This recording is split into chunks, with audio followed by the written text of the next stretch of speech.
14장은 예수님께서 잡히시고 15장 죽임당하시고 16장에서 부활하시는 그 내용으로 이어졌는데 마가복음 14장 66절부터 이어서 보도록 하겠습니다. 베드로는 아랫뜰에 있더니 대제사장의 여종 하나가 와서 베드로가 불 쬐고 있는 것을 보고 주목하이르되 너도 나사렛 예수와 함께 있었도다 하거늘 베드로가 부인하이르되 나는 내가 말하는 것이 무엇인지 알지도 못하고 깨닫지도 못하겠노라 하며 앞뜰로 나갈세. 그래서 베드로가 예수님에 대해서 첫 번째 부인하는 것이 기록되어 있습니다. 69절 여종이 그를 보고 곁에 서 있는 자들에게 다시 이르되 이 사람은 그 도단이라 하되 또 부인하더라. 그래서 두 번째 부인하는 부분이 되어 있습니다. 조금 후에 곁에 서 있는 사람들이 다시 베드로에게 말하되 너도 갈릴리 사람이니 참으로 그 도단이니라. 그러나 베드로가 저주하며 맹세하되 나는 너희가 말하는 이 사람을 알지 못하노라 하니 그래서 베드로가 세 번째 예수님을 저주하고 맹세하면서 부인하는 부분이 되어 있습니다. 72절 닭이 곧 두 번째 울더라. 이에 베드로가 예수께서 자기에게 하신 말씀 곧 닭이 두 번 울기 전에 내가 세 번 나를 부인하리라 하시니 기억되어 그 일을 생각하고 울었더라. 아멘. 베드로가 예수님을 세 번 부인하고 닭이 울면서 예수님께서 하신 말씀이 생각되어서 울었더라라는 부분으로 본문이 맞춰지고 있습니다. 베드로가 예수님을 세 번 부인하는 근거는 어디에서 찾을 수 있냐면은 베드로가 예수님을 시인한 데에서부터 찾을 수 있습니다. 더 먼저 가면은 마태복음 4장에서 예수님께서 베드로를 부르십니다. 제자로 부르시죠. 그리고 마태 10장에서 성령의 권능을 주어서 질병을 치료하고 귀신을 제어하도록 예수님의 제자들을 파송하시는 부분이 되어 있습니다. 그러면서 12제자에게 사도라 부르시고 사도라는 직분을 주시고 능력을 주어서 파송시킵니다. 그리고 쭉 이어져서 베드로가 마태 16장에서 예수님에 대해서 신앙 고백을 하면서 주는 그리스도시요 살아계신 하나님의 아들입니다 라고 명확하게 시인한다. 예수님에 대해 시인한다. 예수님을 하나님의 아들로 고백한다 라는 그 속에는 하나님께서 그를 택했다. 하나님께서 그를 구원시켰다는 그 의미가 들어있어요. 더불어서 예수님에 대한 신앙 고백과 더불어서 그에게 무엇이 주어지냐면 원죄사함이 주어집니다. 원죄사함, 예수님 믿기 전에 지었던 모든 죄가 유월절 양을 중심으로 해서 죄사함 데는 원죄사함이 주어지게 돼요. 그리고 땅에서 예수님을 시인함으로 하늘에서 하나님께서 천사들 앞에 그 사람을 시인하게 된 일까지 생기게 됩니다. 그래서 예수님에 대한 시인은 땅에서 시인이지만 하늘의 시인이요 하늘의 시인이 곧 하나님의 보좌 앞에 있는 생명책에 기록되는 시인이라 볼 수 있고 주님을 시인하고 주님을 고백하고 바로 즉시로 십자가의 강도와 같이 죽임을 당했더라면 네가 오늘 나와 함께 낙원에 있으리라 할 정도로 구원이 확증된 그와 같은 사람이라 이렇게 볼 수 있어요. 그런데 본문에서 그 베드로가 예수님께서 부르셨고 모든 걸 버리고 따라왔던 베드로가 하나님께서 능력을 주어서 예수님께서 권능을 주어서 사도라 치기를 받고 그리고 질병을 치료하고 그를 내어쫓았던 베드로가 예수님을 부인하게 됩니다. 또 마태 16장에서 예수님을 신앙 고백했던 베드로가 예수님을 부인하게 돼요. 하나님의 나라의 생명책 기록이 되는 베드로가 예수님을 부인하게 됩니다. 부인한 건 틀림없죠. 물론 베드로가 예수님을 부인한 단회적 사건이 나와 있지만은 이 단회적 사건을 가지고 모든 믿음의 사람에게 동일하게 다 적용할 수 있느냐 없느냐 때로는 적용할 수도 있고 적용하지 않을 수도 있어요. 그러나 어쨌든 예수님에게 모든 것을 헌신하고 따라왔던 예수님의 제자 베드로가 예수님을 모른다고 부인할 뿐만 아니라 세 번째는 저주하고 맹세하면서 예수님 모른다고 부인했다는 거죠. 어쨌든 신앙 고백했다가 부인했던 것은 틀림없다는 말이죠. 그러면 신앙 고백했다가 부인할 수 있느냐? 있을까요? 없을까요? 있죠. 본문에 있죠. 신앙 고백했지만 부인할 수 있어요. 신앙 고백했지만 땅에서 주님을 신하면 하늘에서 시임받는 마태복음 10장 32절도 있습니다. 제가 한번 보도록 하겠습니다. 마태복음 10장 32절입니다.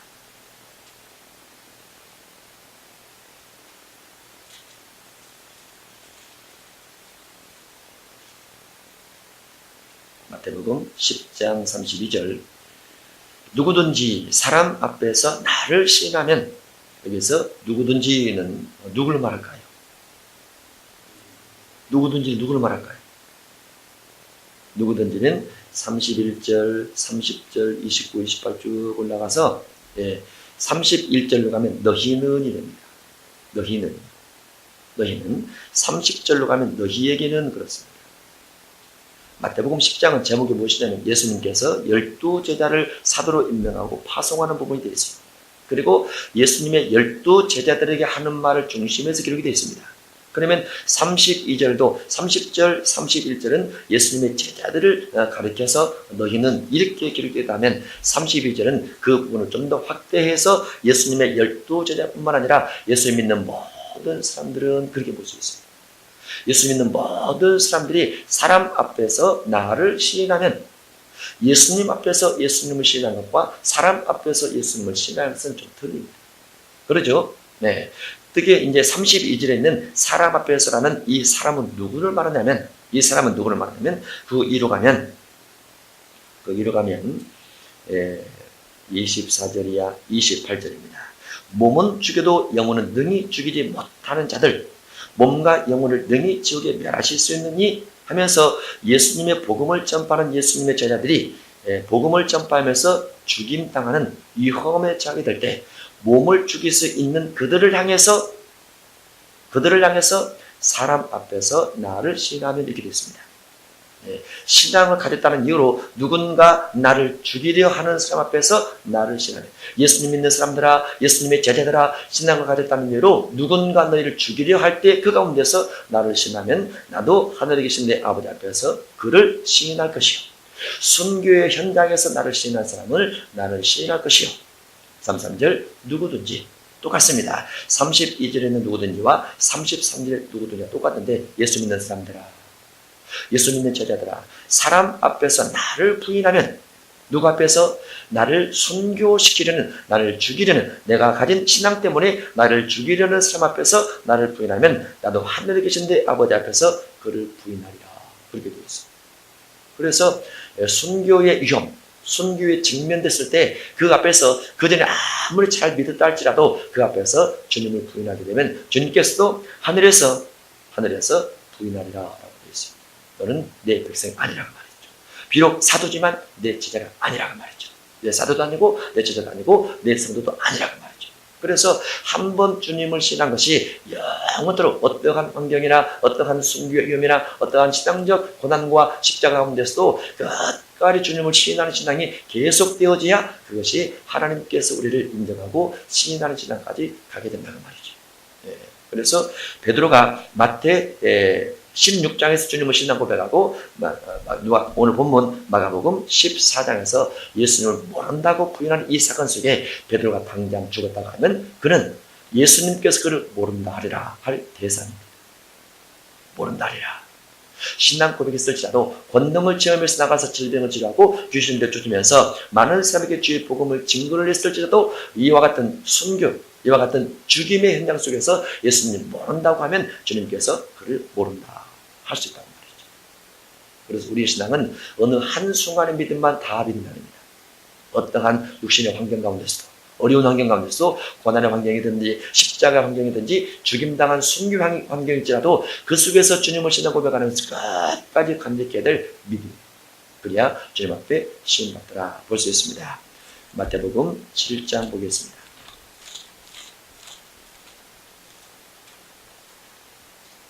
마태복음 7장 21절입니다. 21절 나더러 주여 주여 하는 자마다 다 천국에 들어갈 것이 아니요. 여기서 주여 주여 한다라는 것은 예수님을 시인한다. 예수님을 시인한 자, 예수님을 시인하고 예수님을 인정해서 예수님을 두 번씩 부르죠. 주여 주여 하는 자마다. 그런데 천국에 다 들어갈 것이 아니요 이렇게 되어 있습니다. 마치 베드로처럼. 그런데 베드로가 예수님에 대해서 저주하고 맹세하면서 부인했을 때 예수님은 그는 불법을 행한 거다. 한편으로 보면 하나님의 법, 예수님의 신앙 고백의 법을 어겼죠. 예수님의 신앙 고백의 원칙, 예수님에 대한 절대적 사랑의 가치를 무가치한 것으로 버려버렸습니다.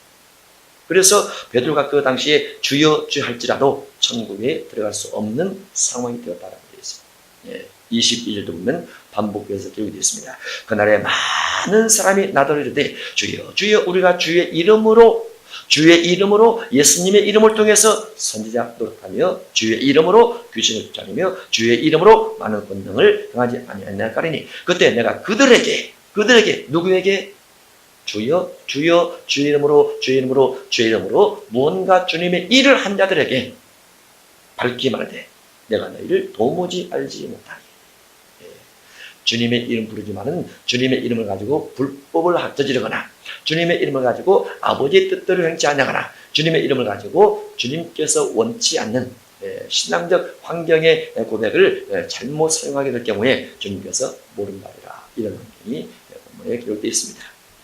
마태복음 25장도 보겠습니다.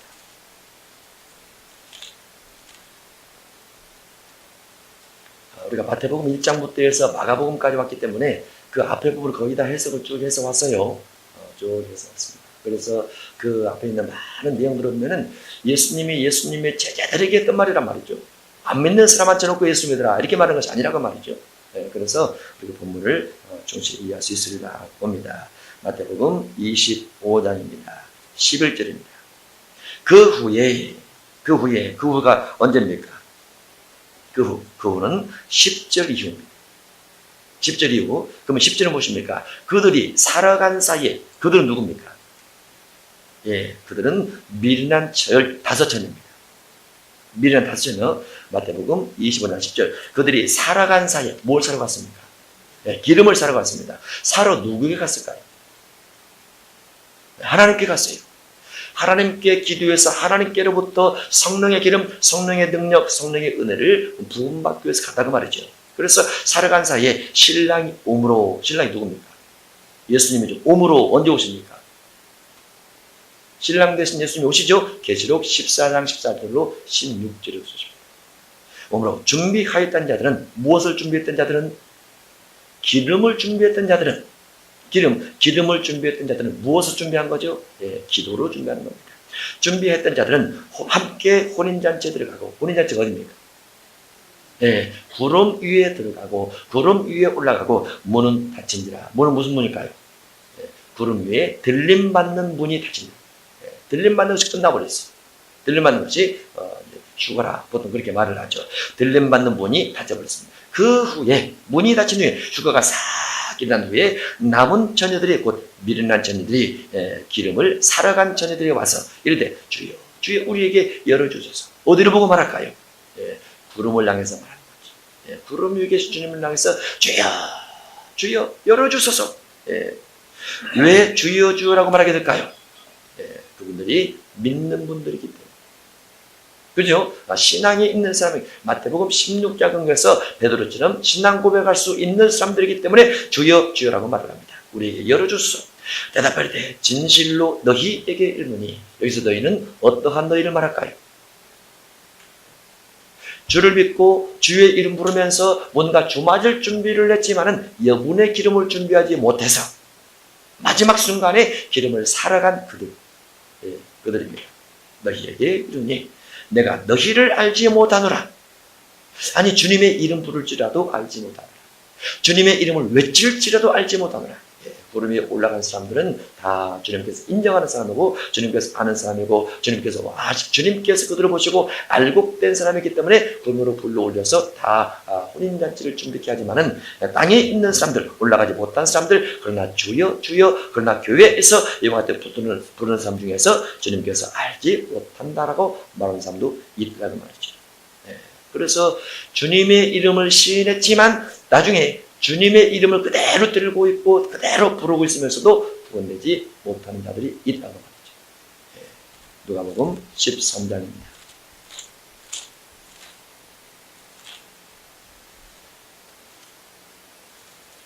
누가복음 13장 22절입니다. 예수께서 각 성 각 마을로 다니사 가르치시며 예루살렘으로 여행하시더니 어떤 사람이 여짜오되 주여 구원을 받는 자가 적으니까 그들에게 이르시되 좁은 문으로 들어가기를 힘쓰라. 주여 구원을 받는 자가 적습니까? 이 구원은 무슨 구원일까요? 영혼 구원입니다. 이것은 질병이나 가난에서 건진받는 구원이 아니고 자기의 문제가 풀어지지 못해서 받는 구원 아닙니다. 누가복음 13장 23절 주여 구원을 받는 자가 적으니까 그들에게 이르시되 좁은 문으로 들어가기를 힘쓰라. 네. 구원을 받으려면 어디로 들어가야 된다고요? 좁은 문이요. 네. 넓은 문이 아니에요. 이 좁은 문은 교회 밖에 있을까요? 교회 안에 있을까요? 교회 안에 있어요. 마찬가지로 넓은 문은 교회 밖에 있을까요? 교회 안에 있을까요? 교회 안에 있어요. 똑같이. 교회 안에. 마태복음 7장 13절 14절 거기 되어 있습니다. 똑같이. 예수님께서 마태 5장, 마태 6장을 설명하시고 마태 7장 13절에서 결론처럼 좁은 말씀하시면서 그 좁은 문과 넓은 문, 생명으로 인도하는 문과 멸망으로 인도하는 문을 같이 설명하고 있기 때문에 그 좁은 문과 멸망문은 같이 산상순 5장, 6장에 들어있어요. 그리고 산상순 5장과 6장은 예수님께서 예수님의 제자들에게 하는 말이란 제자들에게 하는 말이란 말이죠. 예수님을 믿고 따라오는 무리들에게 하는 말이란 말이죠. 그 중에서 무리가 따라왔자 바로 제자들을 두시고 하는 말이기 때문에 좁은 문도 멸망문도 다 믿는 사람에게 하는 말이라 볼 수 있습니다. 그래서 믿는 사람들아 좁은 문으로 들어가기를 힘쓰라. 내가 너희에게 이르노니 너희가 누굽니까? 구원에 관심 있는 너희에게 이르노니 주 안에서 예수 그리스도 안에서 구원에 관심 있는 너희에게 이르노니 들어가기를 구하여도 어디에? 좁은 문에 들어가기를 구하여도 어디에? 천국에 들어가기를 구하여도 못하는 자가 많으리라. 천국에 들어가기를 원합니다. 많은 사람이 천국을 꿈을 꿔요. 그런데 못할 자가 많다고 말이죠. 천국에 대해서 많은 사람 이야기합니다. 그러나 들어가지 못한 자가 많다라고 되어 있습니다. 왜 그렇습니까? 25절입니다. 집 주인이 일어나 문을 한 번 닫은 후에 이 문은 무슨 문일까요? 좁은 문이면서 집주인이 일어나 문을 닫았다는 것은 마태 25장에서 열제절 비유 미련 5 전에 했던 말처럼 구름 위에 들림받는 구름 위로 올라가는 그분이 끝나버렸다고 말이죠. 문을 한 번 닫은 후에 너희가 밖에 서서 밖에 어딜까요? 주거되지 못한 이 땅의 남은 자들 밖에 서서 문을 두드리며 어디를 향해서 천국문을 바라보며 천국문을 향해서 손들고 기도하더라. 주여 열어주소서. 주여 다시금 휴거를 허락해 주세요. 그런 말이겠죠. 다시금 신랑이로다 맞으러 나오라. 이 음성을 듣게 하옵소서. 그런 표현이겠죠. 열어주소서 하면 그가 대답할 때 나는 너희가 어디에서 온 자인지 알지 못하노라. 네. 어디에서 온 자인지 알지 못하더라. 아니 무슨 말입니까? 우리가 지금 주님의 이름을 부르고 있지 않습니까? 주여 주여 열어주소서 라고 말하고 있지 않습니까? 예수님께서 어디서 왔는지 모르는 자이다. 그렇게 말하고 있어요. 이들이 예수님에 대한 신앙 고백이 있음에도 불구하고 본문 속에서 주님의 이름을 부름에도 불구하고 주님께서 모른다 합니다. 26절 그때 너희가 말하되 우리는 들림받지 못한 우리는 주 앞에서 먹고 마셨으며 여기서 주 앞에가 어디입니까? 주 앞에가 교회 앞입니다. 교회 앞에서 먹고 마셨으며 교회를 뭐하러 다녔어요? 먹고 마시기 위해서 교회를 다녔어요. 교회는 무엇 때문에 다니는 곳이냐? 요한복음 4장에 의하면 영원히 목마르지 않는 생수를 공급받기 위해서 교회를 다닙니다. 예배를 통해서 생수를 공급받아서 생수적 영성에 대한 말씀을 듣고 그 말씀 따라 살아가기 위해서 교회를 다닙니다. 그런데 주 앞에서 먹고 마시는 것 중심에서 신앙생활을 했다라고 되어 있습니다. 주는 또한 우리를 길거리에서 가르치신다니다. 주님께서 길거리에서 가르치신다니다. 물론 주님께서 그때 당시에 길거리에서 가르친 적이 있죠. 회당에서 가르치고 성전에서 가르치고 바리새인 집에서 가르치고 사교의 집에서 가르치고 여러 집에서 가르칩니다. 길거리로 가르치시죠. 그런데 이들의 신앙적 중심은 교회가 아니었어요. 교회가 아니었고 길거리 중심한 신앙이었다는 말이죠. 가르쳤다. 하나 그가 너희에게 말하기를 나는 너희가 어디에서 왔는지 알지 못하노라. 행악하는 모든 자들아 나를 떠나가라. 이들은 교회를 다니면서 뭘 했어요? 행악, 악을 행동했다는 말이죠. 이들은 믿는 사람일까요? 안 믿는 사람일까요? 믿는 사람. 왜? 주여 주여 하고 있잖아요. 그런데 예수님께서 왜 모른다는 거예요? 행악하기 때문에. 믿으면서 행악했기 때문에. 그래서 행악 거기다가 동그라미 쳐야 됩니다. 빨간색으로. 행악하는 모든 자들아 나를 떠나가라 하리라. 너희가 아브라함과 이삭과 야곱과 모든 선자는 하나님의 나라에 있고 오직 너희는 밖에 쫓겨난 것을 볼 때 거기서 슬피 울며 이를 갈리라. 주님 이름 부를지라도 슬피 울며 이를 갈미는 것입니다. 사람들이 동서남북으로부터 와서 하나님의 나라 잔치에 참여하리니 이방인들은 다 구원 가운데 하나님의 나라 혼인잔치에 참여할 수 있지만은 나라의 본 자손들은 쫓겨날 것이다 라는 부분이 예언처럼 기록이 되어 있습니다. 그래서 예수님에 대한 신앙 고백을 할지라도 생명의 위협 때문에, 삶의 위협 때문에, 생활고 때문에 불법을 행하고 하늘에 계신 내 아버지의 뜻을 따르지 않냐고, 교회를 먹고 마시고 길거리에서 가르침 받기 위해서 이렇게 다닌다든가, 또 여분의 기름을 준비하지 못할 경우에 주님께서 그들을 인정치 않으므로 그들의 구원에서 제외된 것을 살펴볼 수 있습니다. 그래서 마가복음 14장에는 베드로가 예수님에 대해 3번이나 부인하고 맹세한 것에 대해서 그 즉시 죽었더라면 그런 구원을 받지 못할 수도 있다라고 볼 수 있습니다. 심판을 피할 수 없다라고 볼 수 있죠. 그런데 여기 한 가지 은혜적인 부분이 무엇이냐면 마태복음 12장에 대한 은혜가 있습니다. 마태복음 12장입니다.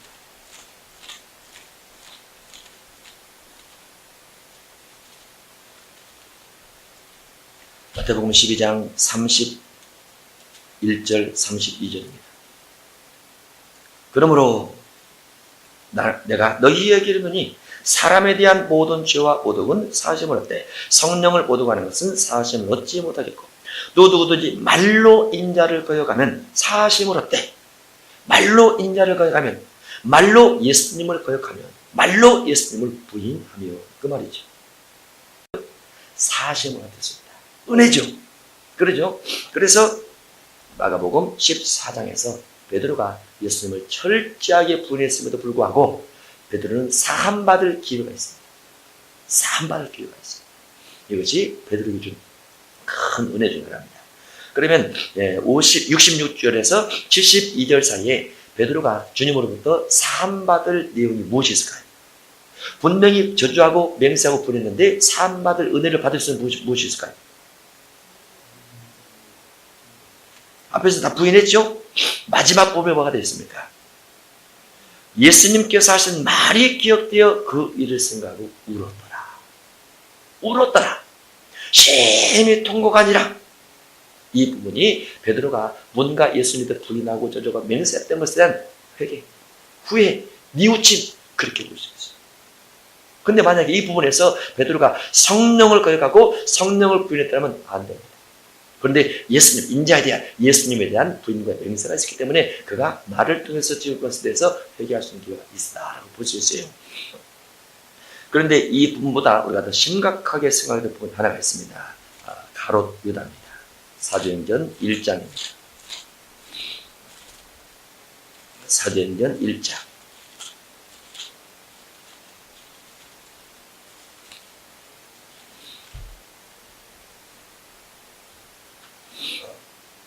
사도행전 1장 17절입니다. 가룟 유다에 대한 설명이 쭉 되어 있으면서 17절 이 사람은 곧 가룟 유다는 본래 우리 수 가운데 참여하여 우리가 누구를 말합니까? 우리 수 말은 이 말은 베드로가 설교하는 부분인데 이 우리라는 말이 12 사도를 말합니다. 사도를 말하고 수라는 말이 12사도 가운데 그 말이죠. 12사도 가운데 참여하여 이 직무의 한 부분을 맡았던 자라. 예수님의 그 과자, 어떤 십자가 길이라든가 고난이라든가 부활까지 그 사명을 맡았던 자였는데 그가 직무의 한 부분을 맡았던 자인데 이 사람이 불의의 사고로 밭을 사고 이 사람이 불의의 사고로 밭을 사고 후에 보면 곤두박질하여 배가 터져 창자가 다 흘러나온지라. 그래서 이제 가룟 유다가 그 자살해서 이런 일이 주어지게 되죠. 그렇죠? 자살해서 이런 일이 주어지는데 이 부분에 대한 좀 더 자세한 설명을 조금 보고 가도록 하겠습니다. 마태복음 27장입니다. 마태복음 27장 3절입니다. 마지막에 가룟 유다가 자살해서 죽어요. 근데 베드로의 예수님에 대한 3번 부인 그리고 울었더라 이 부분하고 가룟 유다가 예수님을 팔고 나서 가룟 유다가 행한 일하고 비교를 해보면 가룟 유다가 더 많이 죄에 대한 회개의 모습을 보였나? 아니면 베드로가 회개의 모습을 더 많이 보였나? 라고 비교를 해보면 가룟 유다가 회개의 모습을 더 많이 보입니다. 더 많이 보여요. 우리가 가룟 유다에 대해서 일방적으로 매도를 해서 가룟 유다가 예수님 팔았기 때문에 지옥 갔다 이렇게 말하는데 그것 때문에 지옥 간 건 아닙니다. 마태복음 27장 3절입니다. 그때 예수를 판 유다가 그의 정죄됨을 보고 그의 정죄됨, 그가 누굽니까? 예수님께서 죄에 대한 인정을 받는 거죠. 정죄됨을 보고 예수님은 죄가 없단 말이죠. 근데 예수님이 정죄됨을 보고 스스로 뉘우쳐 가룟 유다가 스스로 뉘우쳤어요. 무엇에 대해서? 내가 예수님을 잘못 팔았구나. 예수님은 죄가 없는 분인데 죄가 있는 분으로 내가 잘못 팔았구나. 그래서 스스로 뉘우쳐 그 은 30을 대제사장들과 장로들에게 도로 갖다 주며 회개란 무엇이냐면 회개란 내가 입을 열어서 잘못했습니다 라고 말하는 것도 회개지만은 내가 잘못한 것에 대한 실천적 삶을 실행하는 것, 잘못 살았던 삶을 실천적으로 실행하는 것이 회개. 언어적 회개가 있고 행함적 회개가 있습니다. 근데 가룟 유다는 스스로 뉘우쳐 이 부분 속에 심리적 그리고 언어적 죄 회개가 들어있고 그리고 은 30을 대제사장들과 장을 도로 갖다 주면서 실행적 회개도 같이 하고 있습니다. 그러면서 4절 이르되 내가 무지한 피를 바르고 예수님에 대해서 죄가 없다라고 인정을 해줍니다. 그러죠. 예수님에 대해서 십자가사의 강도가 구원받은 이유가 무엇입니까? 십자가 강도 구원받은 이유가 십자가에서 예수님을 향해서 그렇게 말하지 않았어요. 주는 그리스도시요 살아계신 하나님의 아들입니다. 이렇게 말하지 않았어요. 베드로만 그렇게 말했어요. 근데 그 십자가 강도가 맞은편에 있는 강도가 예수님을 향해서 네가 만약 그리스도든 우리를 내려오게 하자. 우리를 구원시키라. 이렇게 비난할 때 또 다른 구원받을 그 강도가 말하기를 우리는 우리 죄에 합당한 벌을 받거니와 이 사람은 죄가 없다. 그렇게 말을 하죠. 그래 예수님에 대해서 죄가 없다라고 인정하는 것이 곧 하나님의 아들이라는 또 그리스도라는 인정하는 것이 십자가 강도가 구원받은 증거예요. 그런 것들이. 근데 여기 가룟 유다도 그렇게 말하죠. 내가 무지한 피를 발고 죄를 범했도다. 그러나 가룟 유다는 구원이 안 됐어요. 하니 그들이 이르되 그것이 우리에게 무슨 상관이냐? 네가 당하라. 네가 죄값을 당하라. 그 말이죠. 하거늘 유다가 은을 성수에 던져놓고 물러가서 어떻게 보면은 베드로는 예수님께 다가와서 예수님, 내가 예수님 모른다고 선포했습니다. 크게 잘못했습니다. 내가 죽으면 죽으리라. 예수님과 함께 십자가를 지고 하겠습니다. 이렇게 해야 가룟 유다와 비슷한 회개의 모습을 볼 수 있는 거예요. 그런데 베드로는 마가 14장에서 그저 뉘우쳐 물었더라. 이렇게만 했다고 말했죠. 그런데 결정적으로 가룟 유다가 구원에 이르지 못한 이유가 무엇입니까? 5절입니다. 5절. 그가 아무리 회개했을지라도 말로 고백했을지라도 회개에 대한 실천적 행동을 했음에도 불구하고 5절 유다가 은을 성수에 던져놓고 물러가서 스스로 목매어 죽은지라. 스스로 목매어 죽었기 때문에 여기서 구원의 영광이 다 사라져버린 겁니다. 그래서 자살은 일체 구원이 없어요. 자살은 무슨 죄와 같습니까? 살인죄. 살인이 마음살인도 있습니다. 몸살인도 있습니다. 미워살인도 있습니다. 욕하고 라가라 하고 미리란 놈이라 하는 사람도 있어요. 근데 가룟 유다는 자기 몸살입니다. 몸살인. 그러니까 구원의 방이 전혀 없는 거죠. 3절로 4절로 보면 뭔가 마치 회개 이런 것처럼 생각되지만은 5절에서 자기이기 때문에 결국 구원이 안 된다. 그러나 마가복음 우리가 14장에서 베드로가 예수님에 대해 신앙 고백했던 사람이지만은 그 예수를 모른다고 부인했을 때 울었더라라고 되어 있지요. 그리고 그 울었더라라는 이 부분을 가지고 나중에 이제 제자들 싹 흩어지고 나서 부활하신 예수님을 베드로가 만나게 됩니다. 만나게 되고 베드로의 마음속에 무엇이 들어있느냐? 내가 예수님을 3번 모른다 라고 부인했던 것에 대한 예수님에 대한 미안함, 죄책감, 그다음에 상처 이런 게 쭉 남아있죠. 예수님께서 베드로에게 네가 이 모든 사람들보다 나를 더 사랑하느냐라고 물어요. 또 묻습니다. 내가 주님을 사랑하는 줄 주께서 아시나이다. 예수님께서 에게 사랑을 좀 맡겨주죠. 만약에 그런 과정 속에서 베드로가 회개치 않았더라면 예수님께서 또 회개 번지해야 된다. 그랬을 겁니다. 그러나 울었더라는 이 부분 속에 그런 부분까지 포함하고 있다. 이렇게 볼 수 있습니다.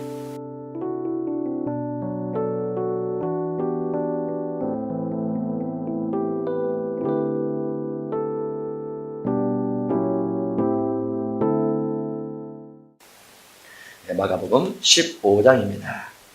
새벽에 대제사장들이 즉시 장로들과 서기관들 곧 온 공회와 더불어 의논하고 예수를 결박하여 끌고 가서 빌라도에게 넘겨주니, 예수님을 빌라도 재판을 받는데 당시에 정치에 의한 법은 사람을 죽일 수 있어요. 그 다음에 종교에 의한 법은 사람에게 사형 언도를 할 수가 있습니다. 두 가지가 틀립니다. 사형 언도는 종교인들이 하고 사형 집행은 정치인들이 합니다. 그래서 예수님을 죽인 자들은 누구냐면 종교인들인데 어떠한 종교인들이냐? 그 당시의 종교제도다. 그 당시에 하나님의 교회 사람들입니다. 그 당시에 하나님의 성전지기들입니다. 그 당시에 신학자들, 그들을 유대인이라 말을 합니다. 유대인.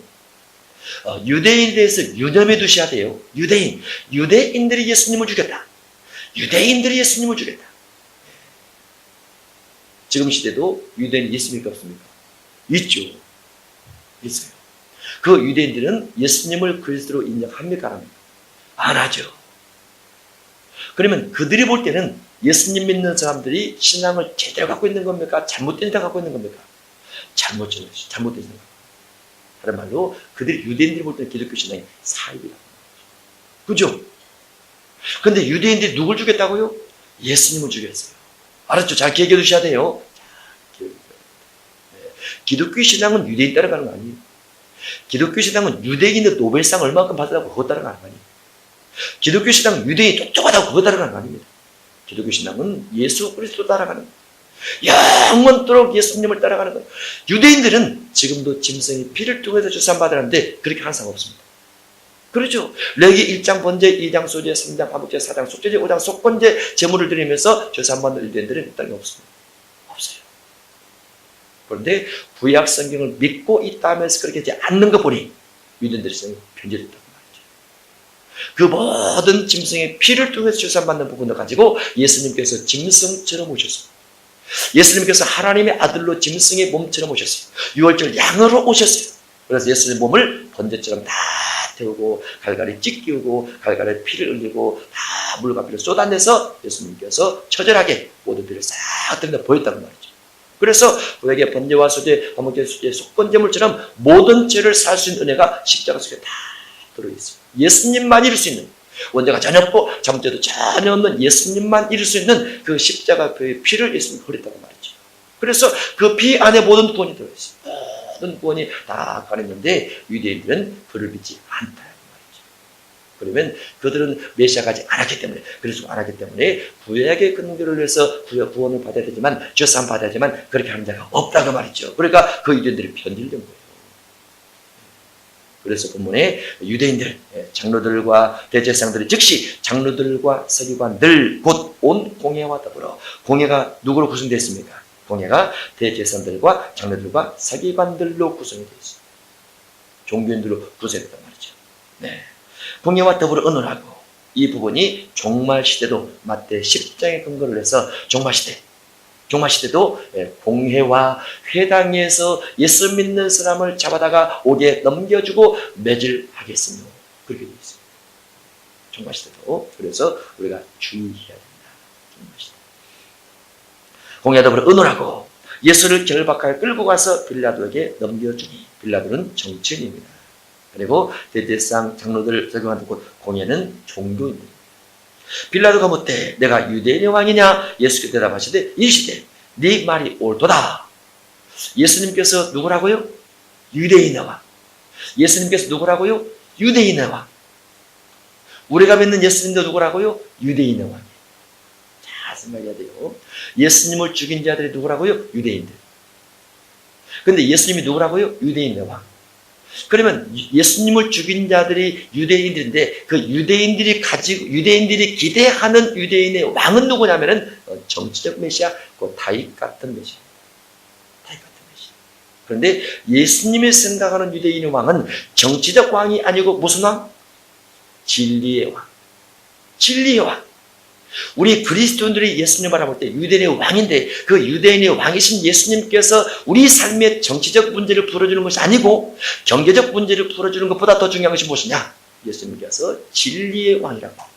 진리의 왕. 그래서 여기서 말한 유대인의 왕이란 진리의 왕. 진리의 왕 어디 나와 있죠? 요한복음 18장 37절에 되어 있습니다. 요한복음 18장 37절입니다. 이 부분이 아주 중요한 이유가 무엇이냐? 교회도 정치해야 된다. 교회도 국회의원 나가야 된다. 교회도 대통령 나가야 된다. 아닙니다. 물론 그쪽에 어떤 하나님의 뜻이 있는 분들이 있어요. 그러나 정치를 위한 뜻이 아니고 하나님의 영광을 위한 뜻이고, 경제를 위한 뜻이 아니고 하나님의 영광을 위한 뜻으로 다 바꿔져야 돼요. 그런데 그걸 정치적으로, 경제적으로, 사회적으로, 문화적으로, 예술적으로 주님보다 그 부분들을 더 앞세워서 가고 있기 때문에 주님과 틀리는 거예요. 만약에 그 바리새인과 사두개인들, 대제사장과 장로들과 생각했던 것처럼 예수님을 정치적 유대인의 왕으로 생각했다면, 그리고 그 부류가 오늘날도 한국교회 사회 속에서 똑같은 뭔가 목적에서 간다고 하면 그 부류가 똑같은 거예요. 예수님의 목적은 유대인의 왕으로 왔음에도 불구하고 섬기고, 그러죠, 나라죠, 그러죠, 치료하고, 그러죠, 그 다음에 귀신 내쫓고, 가난한 자들과 함께하고, 이런 부분이 유대인의 왕의 모습이라고 말이죠. 모습이에요. 네, 오늘 어떤 목사님 한 분 만났는데 그 목사님이 그러시더라고요. 자기 음악 목회를 했대요. 그래서 음악 목회를 해서 또 교사도 모아놓고 세미나도 하고 찬양도 하고 찬양 인도도 하고 집회도 다니고 그랬답니다. 그렇게 다니다가 어떤 목사님이 노숙자 목회를 하는 거 보고 한번 나도 해볼까? 그래서 그렇게 참여하게 됐대요. 그 참여해서 그분들을 섬기다 보니까 이건 찬양을 하고 찬양을 인도하고 세미나를 하고 이런 것보다도 훨씬 더 가치가 있더라는 거예요. 훨씬 더 가치가. 그러면서 하나님께서 원하시는 목표가 무언가 낮고 병들고 가난한 사람을 섬기는 것이 주된 목적이 아닌가 라고 생각하면서 아주 만족합니다. 그런 분을 봤어요. 그런 분을 예수님의 신앙, 예수님 목회. 예수님께서 유대인의 왕으로 오신 것은 진리의 왕으로 오신 것이고, 진리란 무엇이냐? 그 진리가 섬기는 겁니다. 섬기는 것. 육신적으로 좌우편에 앉는 것도 아니고, 육신적으로, 정치적으로, 경제적으로, 사회적으로, 문화적으로 보니까 저 위에 올라가는 것이 아니고, 어디에 있을지라도 주를 믿는 사람으로서 진리 따라 섬기고 사랑하고 겸손하고 온유하고 살아가는 것이 바로 진리의 왕을 섬기는 제자들의 도리라고 볼 수 있는데, 요한복음 18장 37절입니다. 빌라도가 이르되 그러면 네가 왕이 아니냐? 예수께서 대답하시되 내 말과 같이 내가 왕이니라. 내가 이를 위하여 태어났으며, 무엇을 위해서 태어났으며? 왕을 위해서 태어났으며, 이를 위하여 세상에 왔느니, 무엇을 위해서? 왕을 위해서 세상에 왔느니 고 진리에 대하여 증언하려 하느니라. 예수님은 진리의 왕이 진리 때문에 태어났고 진리를 위해서 왔습니다. 진리를 증언하기 위해서 오셨습니다. 무릇 진리에 속한 자는 내 음성을 듣느니라. 진리에 속한 자, 내 음성을 듣느니라. 그러면 진리에 속하고 성경을 좋아하고 성경 말씀을 따라가고 말씀 따라 살기를 좋아하고 말씀 따라 사랑하면서 하나님을 사랑하고 이웃을 사랑하고 내 영혼 관리를 하면서 사랑을 기뻐하는 사람은 주께서 주님에게로 붙여준다고 말이죠. 네. 유대인과 그 유대인과 정치적인 부분과 별로 관련 없죠. 네. 성경에 따라 사는 삶입니다. 그래서 예수님께서 빌라도가 부를 때 당당하게 대답을 하죠. 맞다, 네 말이 옳도다. 내가 유대인의 왕이다. 유대인의 왕이다. 라고 말을 하죠. 네. 마가복음 15장 4절입니다. 3절. 대제사장들이 여러 가지로 고발하니라. 네. 여러 가지로 고발하니라. 빌라도가 또 물어이르되 아무 대답도 없느냐? 그들이 얼마나 많은 것으로 너를 고발하는가 보라 하되, 예수께서 다시 아무 말씀으로도 대답하지 아니하시니 빌라도가 놀랍게 여기더라. 오직 한 가지, 마가복음에서는 한 가지만 대답하시고 대답하지 않습니다. 그것도 유대인의 왕이다, 이 한 가지. 그것도 해석도 안 돼 있는, 아주 단순하게 맞다, 네 말이 맞다, 이 한 가지만, 그 말만 하고 끝내게 됩니다. 6절입니다. 명절이 되면, 무슨 명절일까요? 6월절이 되면 백성들이 요구하는 대로 죄수 한 사람을 놓아주는 전례가 있더니, 밀란을 꾸미고, 밀란이 무엇입니까? 밀란, 국민들을 선동해서 뭔가 난을 일으켰다는 말이죠. 그러니까 소요, 사태, 데모, 오늘날은 데모, 이런 것들을 했던 거죠. 밀란을 꾸미고 그 밀란 중에 살인하고, 살인범이죠. 살인하고 체포된 자 중에 바라바라 하는 자가 있는지라. 바라바가 있습니다. 무리가 나가서 전례대로 하여 주기를 요구한데 빌라도가 대답하되 너희는 내가 유대인의 왕을 너희에게 놓아주기를 원하느냐 하니 이는 그가 대제사장들이 시기로 예수를 넘겨준 줄 알미니라. 예수님을 왜 넘겨줬어요? 시기 때문에. 무엇 때문에 시기했을까요? 예수님을 따르는 백성들의 무리는 많고 바리새인과 사두개인 대제사장 공의를 따르는 무리는 적고, 그래서 예수님을 따르는 무리 중심에서 예수님께서 예루살렘 성전에 올라가실 때 호산나 다윗 자손이 하면서 많은 무리가 군집에서 성전까지 올라가면서 소리 지르니까 그들이 제재를 하죠. 그때 예수님께서 이들이 소리 지르지 않으면 돌들이 소리 지르라면서 인정을 합니다. 그러면서 많은 사람이 그쪽으로 가니까 그들이 시기가 났다라고 말이죠. 시기가 나면 성경에 두 가지가 크게 되어 있습니다. 시기하면 뼈가 마른다. 그러겠죠? 시기하면 뼈가 말라요. 뼈가. 또나 뭐가 됐습니까? 시기하면 사람을 죽일 수 있어요. 그래서 예수님을 넘겨준 줄 안매리라. 시기 때문에 예수님을 죽임에 넘겨줘. 죽도록 넘겨줘. 시기가 말이에요. 그 시기가 사람의 본능 중에 하나입니다. 그래서 우리가 성령을 통해서 우리 안에 있는 시기야! 내 안에 있는 시기야! 내 안에서 떠나갈지어다! 나는 남이 잘 되는 것이 좋아. 나는 남이 축복받는 것이 좋아. 나는 남이 받는 것이 좋아. 나는 남이 인정받는 것이 좋아. 나는 그들을 끝까지 섬기면서 그들을 그리스도인에게 만드는 것이 좋아. 이런 마음을 자꾸 먹어야 돼. 그렇지 않고 어떤 사람이 잘 되는 것이 눈꼴 생각하거나, 어떤 사람이 잘 되는 것이 마음에 상처가 되거나, 어떤 사람이 나보다 뭔가 뛰어난 마음이 아프거나 그러면 안 돼. 그러면 시기예요. 시기. 남의 잘 되게 자꾸 밀어주면 신약 성경은 그 아까 반대로 되어 있죠. 그래서 높은 곳에 올라가려면 먼저 종이 돼요. 그렇게 되어 있죠. 높은 곳에 올라가려면 먼저 종이 돼요. 섬기는 자가 돼요. 마찬가지로 내가 인정받으려면 남을 먼저 인정하라. 내가 복을 받으려면 먼저 주라. 그렇게 되어 있어요. 반대로. 그래서 시기 대신 남을 자꾸 인정하고 칭찬하게 되면 하나님께서 나를 올려주십니다. 높여주세요. 그게 신약의 축복이라고 볼 수 있는데, 대제사장들이 시기로 예수님을 넘겨줬다라고 되어 있습니다. 시기가 극도로 많게 되니까 사람을 죽이는데 넘겨주게 됩니다. 11절 그러나 대제사장들이 무리를 충동하여 도리어 바라바를 도와달라 하게 하니, 대제사장들이 예수님보다도 바라바를 도와달라, 밀란을 일으키고 사람을 죽여서 체포됐던 바라바를 놓아주라고 정치적 말하자면 술수를 부리는 겁니다. 정치적 술수. 정치적 술수를 부리는데 여기 무엇이 또 들었느냐? 종교인들이 대제사장이라는 종교인들이 신성모독이라는, 그들이 생각할 때 예수님은 신성모독죄로 이제 재판에서 사기 넘기게 되는데, 종교인들이 자기 종교와 맞지 않으면 사람을 죽이되 살인한 사람보다도 더 그들을 학대할 수 있고 더 죽임에 넘길 수도 있다라는 중요성입니다. 그래서 종교적 싸움이 정치적 싸움보다 더 클 수 있어요. 잘 기억해 두셔야 됩니다. 종교적 싸움이 훨씬 더 클 수 있어요. 종교적 싸움이, 이것이 어디에 나오느냐? 이것이 계시록 17장과 18장에 있습니다. 계시록 17장은 음녀 심판, 계시록 18장은 바벨론 심판입니다. 그런데 그 음녀가 전세계 모든 종교, 전세계 모든 예수 믿는 사람을 피 흘리게 해서 그 피의 포도주 잔을 마셨던 자들이에요. 음녀가 피의 포도주 잔을 마시려 합니다.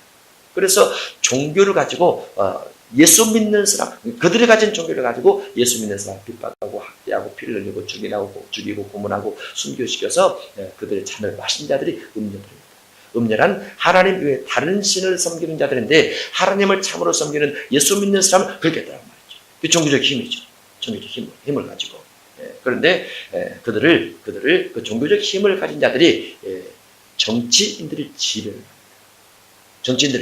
그래서 계시록 13장에 있는 7머리와 10뿔은 10국가이면서 17왕들을 말하는데, 7왕들이면서 10국가인 그들을 음녀가 총괄을 합니다.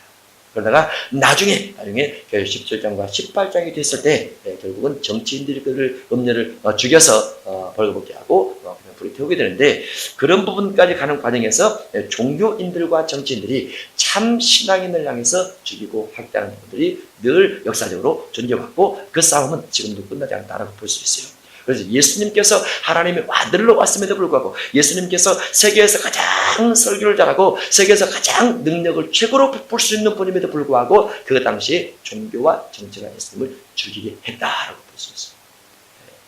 그런 부분을 우리가 참고해 줘야 됩니다. 예수님 죽임 당하실 때 12절 빌라도가 또 대답하여 이르되 그러면 너희가 유대인의 왕이라 하는 일을 내가 어떻게 하랴? 그들이 다시 소리지르되 그를 십자가에 못 박게 하소서. 종교적 생각이 틀리면 그렇게 합니다. 빌라도가 이르되 어찌 미냐? 무슨 악한 일을 했느냐? 이 말은 빌라도가 보는 관점은 예수님이 죄가 있다 없다 무엇입니까? 없어요. 빌라도가 보는 관점은 예수님이 죄가 없어요. 그러면 예수님이 죄인이다. 왜 죽여야 된다? 살인범보다도 더 큰 죄다 라고 말하는 자는 누구예요? 빌라도가 아니고 종교 지도자다. 신앙적 차이와 신앙적 갈등입니다. 기독교는 다른 종교를 섬기는 사람을 죽이지 않아요. 예수 믿는 종교는 다른 종교를 섬기는 죽여 그러지 않습니다. 그런데 이상하게 다른 종교를 섬기는 사람은 기독교를 죽이려고 해요. 그러죠? 신기하게도. 전 세계 모든 종교 중에서 경배하지 않는 종교가 무엇이 있다고 그랬죠? 예수님 믿는 종교만 경배해요. 이슬람도 경배하고 불교도 경배하고 캐톨릭도 경배하고 힌두교도 경배하고. 근데 기독교 예수 믿는 종교만 경배를 안 해요. 다 경배하는데 신기하죠? 모든 기독교는 모든 종교를 죽이고 핍박하고 학대하고 그러지 않아요. 사랑하고 섬기고 대신 죽어줘. 이런 일을 하죠. 예수님께서 그렇게 길을 걸어가실 때. 그런데 다른 종교는 해함과 살해와 죽임과 이런 것도 많이 있다는 말이죠. 그래서 기독교가 참된 신앙이지만은 한편으로 보면 약해요. 약하지만은 성령 안에서 담대합니다. 성령 안에서 담대해요. 그런 부분이 우리가 신앙대로 간직할 부분이라 볼 수 있습니다. 13절 그들이 다시 소리 지르되 그를 십자가에 못 박게 하소서. 빌라도가 이르되 어찌 미냐? 무슨 악한 일을 했느냐? 하니 더욱 소리 지르되 십자가에 못 박게 하소서니라. 빌라도가 무리에게 만족을 주고자 해 바라바는 놓아주고 예수는 채찍질하고 십자가에 못 박히게 넘겨주니라. 16절입니다. 군인들이 예수를 끌고 이제 사형 언도는 그들이 하고 정치인들에게 예수를 넘겨서 군인들이 예수를 끌고 갑니다. 보라이도리온이라는 뜰 안으로 들어가서 온 군대를 모으고 예수에게 자색 옷을 입히고 가시관을 엮어 씌우고 자색 옷, 붉은 옷을 입힌 것이죠. 예수님께서 이제 붉은 옷을 입히고 가시관을 엮고 여기서부터 이제 이사야 53장이 진행됩니다. 그가 찔림은 그가 상함은 그가 징계를 받음으로 그가 채찍에 맞음으로 다 우리 때문입니다. 예수님은 죄가 없는 분이지만은 다 우리 때문이라는 부분이 시작되는데 예수에게 자색 옷을 입히고 가시관을 엮어 씌우고 가시관 예수님께서 6월절 양으로 죽임을 당하시고 레위기 1장 번제부터 해서 쭉 속죄제 속건제까지 그 짐승의 예표로 죽임을 당하시는데 결론으로 죽임을 당하시는데 왜 예수님 그때 당시 짐승들에게 머리에 가시관 씌운 적이 없어요. 그러죠? 구약은 가시관 씌우잖아요. 짐승에게. 근데 신약의 예수님은 구약의 짐승에 결론적으로 오셨던 마지막 짐승 대신 6월절 양이신 분인데 예수님의 머리에 가시관 쓰십니다. 가시관을 씌우는 이유가 무엇이라고 그랬죠? 예수님 머리에 가시관을 씌운 이유가 있어요. 가시관은 신약 시대는 구약은 육체법입니다. 시작은 마음법입니다. 사람의 마음이 어디에 있어요? 머리에 있어요. 생각이 머리에 있어요. 생각과 마음이 머리에 있는데 머릿속에 있는 죄악들을 주님의 피로 씻어주는 의미가 있어요. 예수님께서 어떤 피의 의미를 가지고 마태복음 26장, 27장에 7가지 과정을 쭉 거주십니다. 그 과정 중에 하나가 머리에 가시관 쓰신 것인데 머리에 가시관은 마음으로 짓는 죄를 주님께서 하십니다. 마음으로 짓는 죄를. 그래서 머리에 가시관을 엮어 쓰이고 경례하여 이르되 유대인의 왕이여 평안할지어다. 이건 조롱하는 말이죠. 예수님을 지금 죽이시는 과정에서 유대인의 왕이여 평안할지어다. 유대인의 왕이라는 말을 하면서 조롱하고 있고 평안할지어다 하면서 조롱하고 있어요. 실제로는 육신의 고통을 가하고 있으면서. 그런데 예수님께서 이 부분을 겪으시면서 이 부분을 겪을 것을 아시고 그 앞부분에서 겟세마네 기도를 하시고 겟세마네 기도에서 이 잔을 내게서 지나가게 하옵소서. 그러나 아버지 원대로 되게 하옵소서. 아버지 원대로 잔을 받겠나이다. 이렇게 되죠. 그래서 하늘로부터 천사가 나타나 힘을 강력하게 도와주면서 예수님의 몸에서 땀방울이 핏방울 듯이 바뀌면서 떨어지면서 예수님께서 이 잔을 받을, 다른 말로 여기서 가시관 시험받고 조롱당하고 이런 것들을 다 감당할 능력을 성령으로 또 공급받습니다. 공급받아요. 그래서 하게 되는 겁니다. 그래서 경리하리되 유대인 왕이 평안하지 하고 갈대로 그의 머리를 치며 침을 뱉으며 꿇어 절하더라. 희롱을 다 한 후 자색 옷을 벗기고 도로 그의 옷을 입히고 십자가 못 박으려고 끌고 나갑니다. 어디로 끌고 나갑니까? 영문 밖으로 끌고 나갑니다. 영문 밖이죠. 영문 밖으로 끌고 나가는 것은 예수님 구약시대 짐승의 제도 중에서 어떠한 제물에 해당된다고 그랬죠? 영문 밖, 아사셀양입니다. 히브리서 13장 11절에는 아사셀양 제물이 되셨습니다. 마침 알렉산더와 루포의 아버지인 국내 사람 시몬이 시골로부터 와서 지나가는데 그들이 그를 억지로 같이 가게 하여 예수의 십자가를 지우고, 예수님의 십자가를 그들에게 지운 이유가 무엇일까요? 그 앞부분에서 예수님께서 고난을 많이 겪으셨죠. 고통을 많이 겪으셔서 예수님께서 풍채가 없으신 분이기 때문에, 고운 모양도 없는 분이기 때문에 많은 고통과 고난과 채찍과 이와 같은 걸 통해서 예수님 몸이 거의 지쳐있다 또는 힘이 빠졌다, 그렇게 볼 수 있죠. 그래서 십자가를 지고 갈 수 없는 형편이 되니까 다른 사람을 억지로 같이 가게 해서 십자가를 지었더라, 그렇게 되어 있죠. 22절 예수를 끌고 골고다라 하는 곳에 이르러, 골고다가 해골의 곳입니다. 해골이 많이 있는 곳이라고 말했죠. 해골의 곳. 이르러 모략을 탄 포도주를 주었으나 예수께서 받지 아니하시니라. 예수님께서 포도주를 받지 아니하신 이유가 있죠. 언제 그랬죠? 마지막 만찬에서 다시 마시지 아니하리라, 그렇게 기록됐어요. 그래서 여기서 포도주는 고통을 경감시킬 수 있고 또 마음의 상태를 좀 절망해서 건질 수 있는 그런 약물 같은 작용을 하기도 하지만은 예수님께서 고난을 그대로 받으십니다. 물론 이제 겟세마네에서 기도하셔서 하늘로부터 뭔가 힘이 부족했기 때문에 감당하는 부분도 이 속에 들어있다고 봐야죠. 또 모든 인류의 죄와 사망과 저주와 이와 같은 것들을 예수님께서 그 몸으로 다 받으시기 위한 한 부분도 들어있다고 봐요. 그래서 육체가 편안한 것들을 거부하는 거죠. 육체가 뭔가 만족할 수 있는 부분들을 예수님께서 다 거부를 하시고 스스로 고난 속으로, 고통 속으로 스스로 들어가셨다, 이렇게 볼 수 있습니다. 우리가 히브리서 11장을 보면 부활이 나오는데 어떤 부활이 나오냐면 더 좋은 부활이 나옵니다. 더 좋은 부활.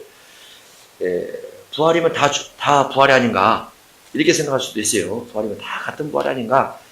예수님께서 재림하실 때 부활이 있죠. 그것을 첫째 부활이라 그럽니다. 첫째 부활이 되면 둘째 사나의 그를 주장하지 못하기 때문에 벽보다의 재판을 피해갈 수 있어요. 그러면 더 좋은 부활은 무엇인가? 더 좋은 부활. 더 좋은 부활인데, 더 좋은 부활을 얻고자 하여 하면서 그 히브리서에 있는 믿음의 사람들이 히브리서 11장 35절에 되어 있는데, 여자들은 자기의 죽은 자들을 부활로 받아들이기도 하며 또 어떤 이들은 더 좋은 부활을 얻고자 하여 심한 고문을 받되 구차히 풀려나기를 원하지 아니하였으며, 이게 더 좋은 부활이에요. 더 좋은 부활에 참여하려면 심한 고문 가운데서도 풀려나지 않고 그냥 계속 고문을 받는다는 말이죠. 다른 말로 더 좋은 부활에 참여하는 것은 주님 때문에 받는 고난이 극심할수록 더 좋은 부활입니다. 그 부활이 몇 번 있느냐 그런 의미가 아니고, 부활됐을 때 주님의 나라에서 어느 반열에 들어가느냐라는 거죠. 어느 반열에 들어가느냐. 아무라도 등이 있을 수 없는 그 끝 반열에 들어가느냐, 아니면 하늘 14만 4천의 반열에 들어가느냐, 아니면 24장로 반열에 들어가느냐, 아니면 좌우 반열, 12제자 반열에 들어가느냐. 그런 부분 때문에 육신의 고난을 받되 구차히 멸하지 아니하고 더 큰 고난도 감수했더라. 그것이 더 좋은 부활입니다. 마태복음 5장 10절 이하도 의를 위해서 박해를 받은 자가 하늘에서 큰 상을 받을 것이요, 그렇게 되어 있어요. 우리가 이 땅만 목적으로 하면서 간다 보면은 이 땅에 주님 아주 앞에 기도하고 열심히 살아서 뭔가 물질적으로 자녀적으로 뭔가 잘 되는 것이 큰 복 같지만은 그 큰 복은 몇십 년 못 갑니다. 그런데 주님의 나라에서 영원히 받는 그 엄청난 상급은 다 이 땅에서 얼마큼 주 때문에 박해를 많이 받았느냐, 고난을 많이 겪었느냐에 따라 달려 있어요. 어느 날 갑자기 순교당했다. 그것하고 옥에 수십 년 동안 갇혔다가 순교당했다.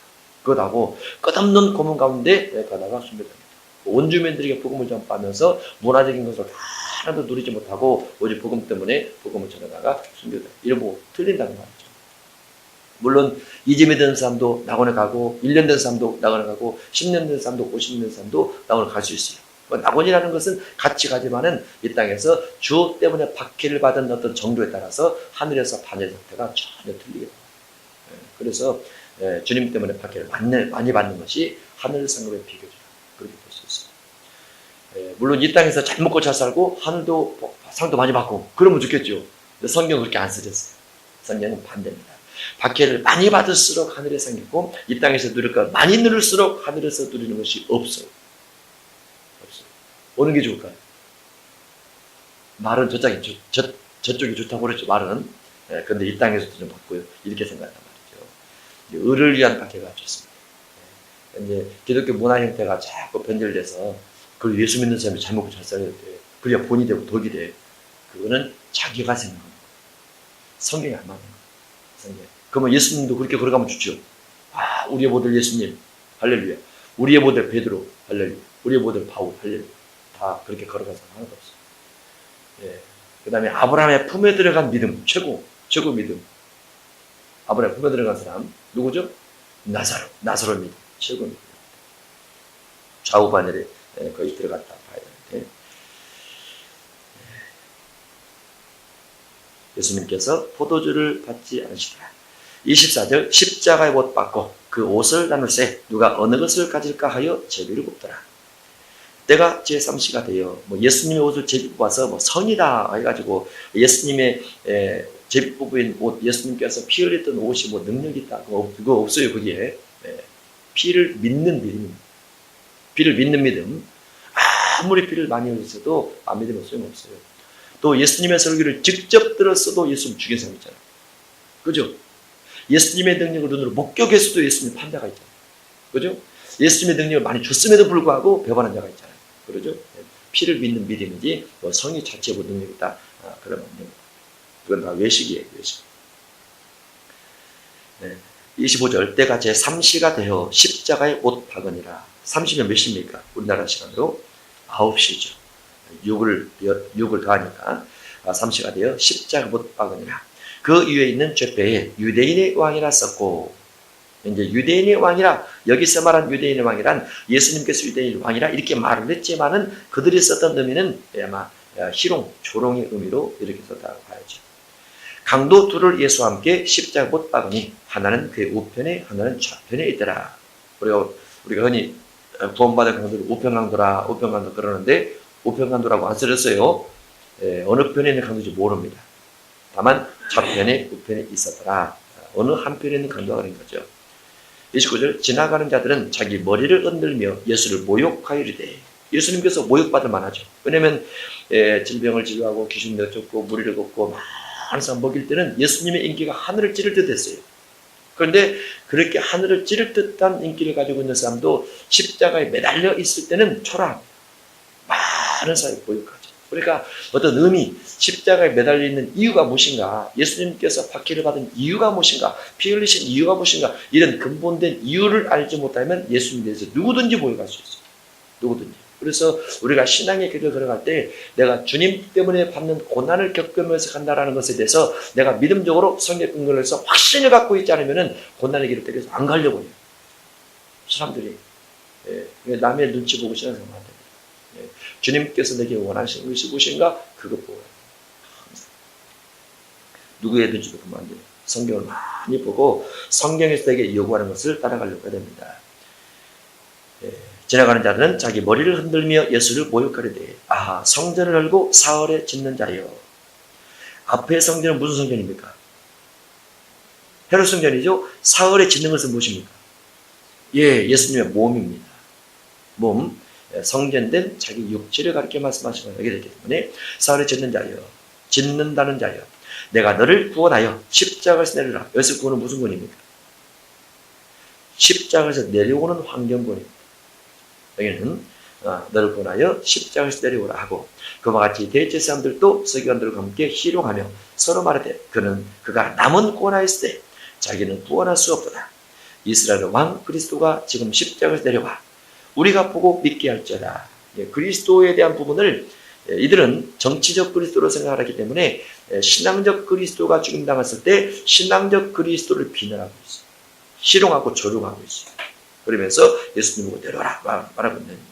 그러면 이들은 구약 성경을 잘 모르고 있다는 거죠. 그렇죠?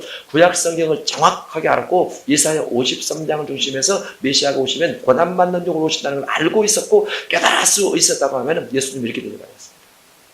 그러니까 모세 율법을 알고 배우고 암송하고 또 랍비들이 회당에서 가르치고 최고의 무라성도 듣고 그럼에도 불구하고 깨닫는 것은 모든 사람의 것은 아니에요. 그때 비해서 성경을 얼마나 우리가 많이 가지고 다니고 있어요. 많이 보고 있어요. 많이 통독하고 있어요. 그러나 그것이 깨닫는 것과 같은 것은 아니에요. 깨달음이라는 것은 달라요. 하나님의 본뜻을 정확히 하는 것은 달라요. 그것은 신학교에서 가르쳐주거나 그러지 않습니다. 그것은 성경과 성령만이 내게 가르쳐줘요. 성령과 성령. 성경을 수십도 가고 수백도 가고 성령 속에서 하나님의 뜻을 알기 위해서 성령을 통해서 보려고 하고 성령을 통해서 기도하려고 하고 그렇게 할 때 요한일서 2장 20절 요한일서 2장 27절에 있는 기름 부음이 너희 안에 거해서 너희에게 가르치고 생각나게 할 것이다. 아무도 너희를 가르칠 필요가 없고 라는 부분을 적용할 수 있죠. 그러나 이제 큰 역사적 흐름이라든가 신학의 조직이라든가 신학의 체계, 신학의 교리와 같은 것들은 학교에서 배울 수 있지만은 성경 자체에 대한 부분은 다릅니다. 그런 부분들이 구약의 예수님 당시 제사장들, 서기관들, 구약 모세 율법에 정통한 자들이지만은 예수님을 그리스도로 깨닫지를 못했어요. 그래서 32절 이스라엘 왕 그리스도가 지금 십자가에 내려와 우리가 보고 믿게 할지어다 하며 함께 십자가에 못 박힌 자들도 예수를 욕하더라. 물론 이제 한 사람은 욕하지 않았죠. 33절 제 6시가 되매 몇 시가 되매 12시가 되는 거죠. 12시가 되면 온 땅의 어둠이 임하여 제 9시까지 계속하더니 몇 시간 동안? 3시간 동안 오후 3시까지 계속하더니 보통 계기식이라든가 계기호식 이런 것들은 순간이죠. 잠깐인데 3시간 동안 지속적으로 어두워졌습니다. 제 9시에 예수께서 크게 소리 지르시되 엘리 엘릴라마 사박다니 하시니 이를 번역하면 나의 하나님 어찌하여 나를 버리셨나이까 하는 뜻이라. 하나님께서 예수님 버리셨어요. 하나님께서 예수님 버려야 됩니까? 안 버려야 됩니까? 버려야 돼요.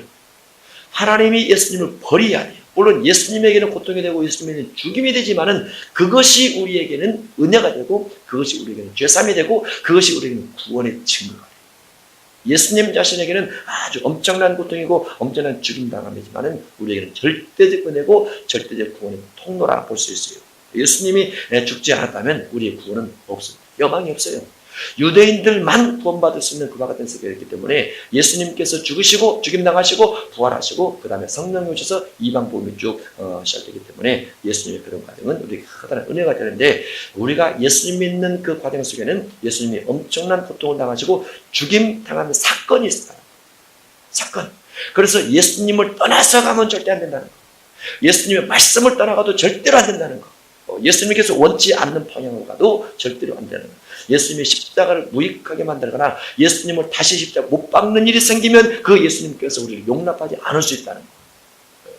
그래서 십자가 사건에 대한 의미가 아주 중요합니다. 아주 중요합니다. 아버지께서 예수님을 버려야 됩니다. 짐승을 버리듯이, 짐승을 죽이듯이. 예수님께서 짐승처럼 고난다. 짐승처럼 죽입니다. 짐승처럼 목숨이 끊어져요. 짐승처럼 피를 흘리시고 그런 과정이 여기에 기록이 되어 있습니다.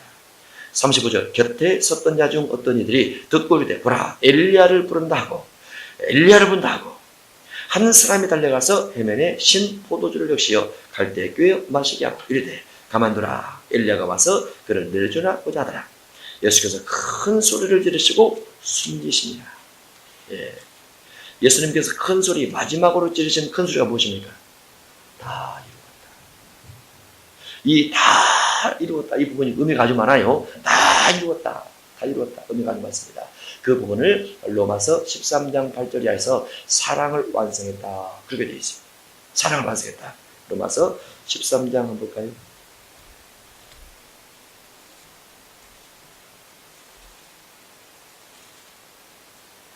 다 이루었다. 완전하게 다 이루신 거죠. 완전하게. 로마서 13장 8절부터 10절까지 이제 끝부분 봅니다. 끝부분. 그러므로 사랑은 율법의 완성이니라. 율법의 완성이니라. 완성이다. 그런데 이 완성이 무슨 율법의 완성이냐?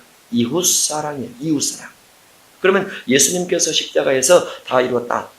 이웃사랑을 다 이루었다. 라는 그 이웃사랑 부분에 무엇이 들어가냐면 이방인들이 들어갑니다. 유대인들은 유대인들 안에서만 구원을 말하죠. 유대인 안에서 혈통적, 육체적 구원을 말해요. 근데 예수님께서 오셔서 이방인들에게 사마리아인들에게 땅끝까지 이르러 모든 족속을 다 아울러서 구원받을 수 있는 길들을 예수님께서 십자가를 통해서 열어놓으셨어요. 그래서 십자가를 다 이루었다. 이제 누구든지 나를 믿기만 하면, 이제 누구든지 나를 따르기만 하면, 이제 누구든지 나를 고백하기만 하면 원죄가 다 사함받아서 그들 죄성이 용서가 되고 그들이 구원의 길로 갈 수 있는 길들을 예수님께서 확 열어놓습니다. 그때 당시에 유대인들 인구가 얼마 될지 모르지만은 전 세계 인구가 되면 아주 작은 숫자죠. 그러니까 지극히 적은 숫자 중심에서 이스라엘 민족이 우리만 구원이다라고 말했던 부분이 전 세계에 훨씬 더 수백 수천 배 되는 이방인들에게 복음이 전달돼서 통로의 시작이 예수 십자가이기 때문에 거기서 다 이루었다라는 의미는 엄청난 거죠. 또 하나 무엇이 있느냐? 이방인 구원도 있지만 또 무엇이 있느냐? 구약의 모세 율법이 육체 율법인데 육체 율법을 예수님의 십자가 피의 사건을 통해서 마음법으로 완전히 바꾸는 것이 다 속에 들어있습니다. 마음법으로 바꾸는 십자가를 피를 통해서 짐승의 제도가 예수님의 몸을 통해서 믿음으로 고백하면 사함받는다. 바뀌죠. 구약의 제상 제도가 예수님 십자가 피의 사건을 통해서 누구든지 말씀을 가르쳐줍니다. 누구든지 직접 기도해서 조사받을 수 있다. 구약의 모든 레위인이든지 성전 제도가 예수님을 중심해서 교회 제도로 바뀌면서 모든 교회, 여러 교회에서 교회가 생겨질 수 있다. 바뀌게 되죠. 구약의 대제사장 제도가 예수님 중심에서 그 없어져 버립니다. 구약의 예물을 통해서 조사받는 부분도 신약의 고백을 통해서 조사받는 바뀌어져요. 그래서 다 이루었다. 이 부분 속에 엄청난 의미가 들어있어요. 아마 구약 전체가 예수님 몸을 통해서 신약으로 전체가 바뀌어지는 과정이 다 이루었다. 이 속에 들어있어요. 아주 중요하죠. 한마디지만 완전입니다. 완성이시죠. 37절 예수께서 큰 소리를 지르시고 숨지시니라. 분명하시죠. 숨지셨다. 사람이 숨졌다라는 의미가 뭐죠? 육체에서 영혼이 빠져나갔다. 그 말이죠. 육체에서 영혼이 빠져나갔다. 그러면 예수님께서는 여기 육체에서 영혼이 빠져나가셔서 어디로 갑니까? 옥에 있는 영들에게 선포하십니다. 옥에서 얼마나 계십니까? 2박 3일 계십니다. 그러죠? 2박 3일 계시다가 부활하시죠. 주일 새벽에 부활하십니다. 부활하셔서 40일 동안 제자들에 보이시고 그 다음에 하늘로 승천하십니다. 승천하셔서 예수님 어디로 가십니까? 하늘에 있는 성소 들어가시는데 예수님께서 부활하시고 나서 40일 동안 계시는 그 기간 동안에 바로 부활하시고 나서 바로 가신 곳이 하나 있죠. 거기를 우리가 기억해야죠. 예수님께서 부활하시고 나서 마리아가 예수님 만지라니까 아직 나를 만지지 말라. 내가 내 아버지 곧 너희 아버지께로 올라가지 못하였노라. 그렇게 말을 하죠. 그리고 다녀와서 일주일 후에 도마에게 말하죠. 내 몸을 만져보라. 영은 뼈와 살이 없을 때 나는 있느니라. 그럼 예수님은 그 사이에 마리아에게 만지지 말라 말씀하시고 그 사이에 어디 갔다 오셨어요? 하늘에 있는 성소에 들어갔습니다. 뭐 하기 위해서? 대제사장으로서 자기 피를 가지고 영원한 속죄를 이루사 다시 짐승이 필요 없는, 다시 피가 필요 없는 예수님의 몸된 피를 가지고 하늘 성소에 들어가셔서 영원한 속죄를 다 이루시고 내려오셔서 그 다음에 8일 만에 도마를 만나서 내 몸을 만져보라. 이렇게 말했다는 말이죠. 그게 완전한 구원의 것입니다. 십자가 위에서 했던 것이 하늘 성소에 들어가면서 다 성취가 되죠. 숨지시니라. 이에 성소 휘장이 위로부터 아래까지 찢어져 둘이되니라. 이 성소는 헤롯 성전입니다. 헤롯 성전의 휘장은 성소와 지성소를 가로막고 있는 장인데 이 휘장이 위로부터 아래까지 찢어져 둘이되니라. 예수를 들이댔으면 성소와 지성소가 열렸다고 말이죠. 성소에서 지성소를 다 볼 수 있다고 말이죠. 지성소는 1년 1차만 볼 수 있지만 예수님께서 죽으심으로 열려집니다. 이 휘장이 무엇에 대한 예표냐? 예수님의 육체에 대한 예표예요. 그래서 예수님께서 죽으심으로 휘장이 사라집니다. 휘장이 사라지면서 성소, 지성소가 이제 누구나 갈 수 있는, 누구나 제사장 된 자가 다 갈 수 있는, 곧 예수 믿는 사람이 다 갈 수 있는 그런 것이 성소가 되게 되죠. 신약의 모든 성도는 다 제사장, 선자, 왕된 것을 가지고 있다 볼 수 있죠. 39절 예수를 향하여 썼던 백부장이 그렇게 숨지심을 보고 주되 이 사람은 진실로 하나님의 아들이었도다. 그렇게 숨지심을 보고 그렇게 어떻게? 33절에 온 땅에 어둠이 있고 34절에 예수님께서 엘리 라마 사박다니 하시고 그 다음에 38절에 성소유장이 찢어 두리는 걸 보고 그렇게 숨지시는 걸 보고 이 사람은 진실로 하나님의 아들이었도다. 자연계의 이적 이런 부분 이제 또 다른 쪽에 보면 바위가 터지고 땅이 진동하며 지진이 나서 이런 걸 써있죠. 그렇게 바위가 터진다. 쉽지 않죠? 바위 터지는 거 보셨어요? 다이나마이트로 폭파하기 전에 터지지 않죠. 터졌다는 말이죠. 그런 부분을 보고 하나님의 아들이었도다. 멀리서 바라보는 여자들도 있었는데 그 중에 막달라 마리아와 또 작은 야고보와 요셉의 어머니 마리아와 또 살로메가 있었으니 이들은 예수께서 갈릴리에 계실 때에 따르며 섬기던 자들이요. 이 섬기는 일을 본래는 누가 해야 되는 거죠? 가룟 유다가 재정을 맡았기 때문에 가룟 유다 중심에서 문가 이렇게 나눠서 해야 되는데 다 가룟 유다는 그 돈을 착복했고 여인들이 해더라라고 되어 있습니다. 또 이외에 예수와 함께 예루살렘에 온 여자들도 많이 있었더라. 이 날은 준비일 곧 안식일 전날이므로 오늘날이면 무슨 요일? 금요일입니다. 근데 안식일이 이제 토요일인데 오늘날 하면 토요일인데 구약은 안식일을 준비하는 준비일이 있어요. 준비일, 오늘날도 주일을 준비하는 준비일이 있어야 돼요. 주일을 준비하는 준비, 안식일을 준비하는 준비, 안식일을 잘 지내고 하나님의 뜻대로 하기 위해서 준비를 하는 거죠. 마찬가지로 주일날 할 수 있는 일을 토요일날 우리가 준비를 해야 됩니다. 물론 이제 음식 같은 것도 준비를 하고 어디 방문하는 것도 준비를 하고 다 그렇게 합니다. 그런데 주일날이 쉬는 날이다 보니까 토요일까지는 내가 나를 위해서 뭔가를 하고 주일날은 예배하고 무언가 예배에 빠지면서 무언가를 찾아가는 사람이 있어요. 그게 올바른 거 아니에요. 주일을 준비하는 주일날 다 하고 주일날은 예배를 해야 되는 겁니다. 주일날은 구약 예배와 구약 안식일과 신약 주일의 차이점이 있어요. 구약의 안식일은 육체법이기 때문에 육체를 쉬는 날입니다. 구약은 육체법이라 육체를 쉬는 날이에요. 그래서 실제로 육체를 쉬어야 돼요. 근데 신약은 육체를 쉬는 날이야 주일이 아니고 아버지께서 이제까지 일하시니 나도 일한다. 그래서 신약 주일은 일하는 날입니다. 달라요. 근데 신약 주일은 무엇을 위해서 일을 해야 되느냐? 질병 있는 사람, 가난한 사람, 귀신 들린 사람, 어려운 사람, 고난받는 그 다음에 예배, 교회 안에서 가르치고 이런 것 중심에서 일하는 날이 주일이에요. 우리가 예전에 제가 어렸을 때 그런 말 들었어요. 목회자나 교사들은 주일날 하셔야 되는데 주일날 일을 더 많이 한다고. 그래서 성경을 묻는다고. 그래서 저도 그것이 맞는 줄 알았어요. 그런데 마태복음 12장에 보면 예수님께서 안식일날 일을 많이 하세요. 이유가 무엇이냐? 안식일날은 그러니까 구약의 안식일이 신약의 예수님의 관점에서 안식일의 개념이 주일로 바뀔 경우는 주일날 일하는 것이 주일이라는 거예요. 다만 무슨 일이냐? 세상의 일보다는 주님을 섬기고 주의 말씀을 가르치고 약하고 병든 사람을 돌아보는 일을 하는 것이 주일날 하는 일이다. 그렇게 볼 수 있습니다. 준비일날 하는 게 다 좋습니다. 준비일날 어디 가고 누구를 만나러 가고 이런 것들은 준비일날 하는 게 좋죠. 준비일 곧 안식일 전날이므로 저물었을 때에 아리마대 사람 요셉이 와서 당돌이 빌라도에게 들어가 예수의 시체를 달라 하니 정말 당돌하죠. 왜냐하면 지금 빌라도가 정치에 권력을 준 자란 말이죠. 예수님을 죽이는데 군병들을 내준 자란 말이죠. 그러면 예수님을 따르는 자들이나 예수님의 무리 속에 있는 자들도 함께 그들과 같이 치고버려서 위협을 가거나 죽일 수도 있어요. 그런데 그 요셉이 당돌하게, 담대하게, 그 말이죠. 당돌하게 빌라도에게 들어가 예수의 시체를 달라니 이 사람은 존경받는 공회원이요 하나님의 나라를 기다리는 사람이다. 참된 하나님의 일꾼처럼 그렇게 되어 있죠.